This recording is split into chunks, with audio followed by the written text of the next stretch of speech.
Sports anchor Ronnie Duncan is here tonight, and we're now breaking down one sporting event in downtown and setting up for yet another. And you know the great thing about that one?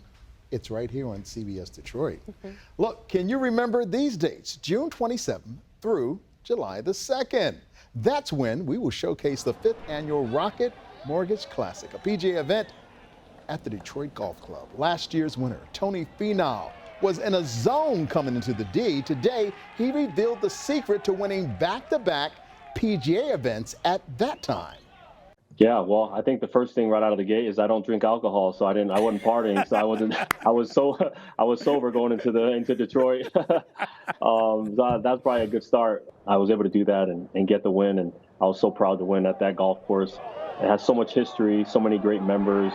It's a place that I'll remember really forever, and I was happy to go back-to-back there in Detroit.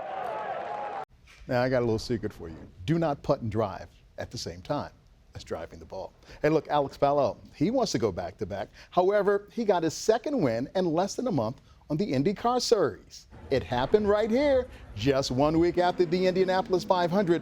All eyes shifted on the Motor City for the Detroit Grand Prix. Yes, they were racing in the streets. Martha Vandella said dancing in the streets this past weekend in downtown Detroit. The winner again, Alex Palou. Yes, he did it. He went from being the critic of the winner and then, of course, winning the Grand Prix. You know, the Tigers got blasted by the Philadelphia Phillies tonight in the city of brotherly love.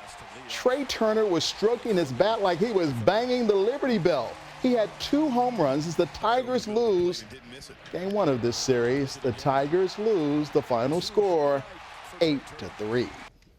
Claressa Shields, she is now 14-0 after beating Maricela Cornejo for defense of an undisputed middleweight championship of the world. Fighting in front of more than 11,000 at Little Caesars Arena, Shields put on a spectacular show, putting simply a beat down on Cornejo and Motown. Afterwards, she talked about that huge homecoming. I was just overwhelmed and I'm just happy. And I'm thankful that people love me enough to come out for me to spend their hard-earned money. I mean, it wasn't a floor seat left in the house. Only thing I could think of was just a better night if it would have ended in a knockout. And I still would have been just as happy as I am now. Oh, we all so happy for you. I was also part of Claressa's big night working the broadcast and the fight night as a contributor on The Zone. I spoke about the history of boxing in Detroit. It was a wonderful experience. That's Jackie Callan, Sugar Hill, and that's, of course, LaTanya Thompson, who was my stage manager. It was a fun, wonderful night, one that will go down in my sports history. I'm sure you did a wonderful job, just like you do right here. Oh, thanks, brother. Appreciate it. And it looked like such a great time. You had us building up to it for a few weeks. It was exciting, and yeah, congratulations. but you know, I mean, I have to admit, boxing is my favorite sport. Yeah. But it was so nice to see a championship fight in a city that gave us Joe Louis, Tommy Hearns, and now we have Claressa Shields out of Flint. She says the best fighters come out of Michigan. It's hard to argue, especially when Floyd Mayweather comes out of Grand Rapids. I'll say. Thank you very much, Ronnie. All right, thank you.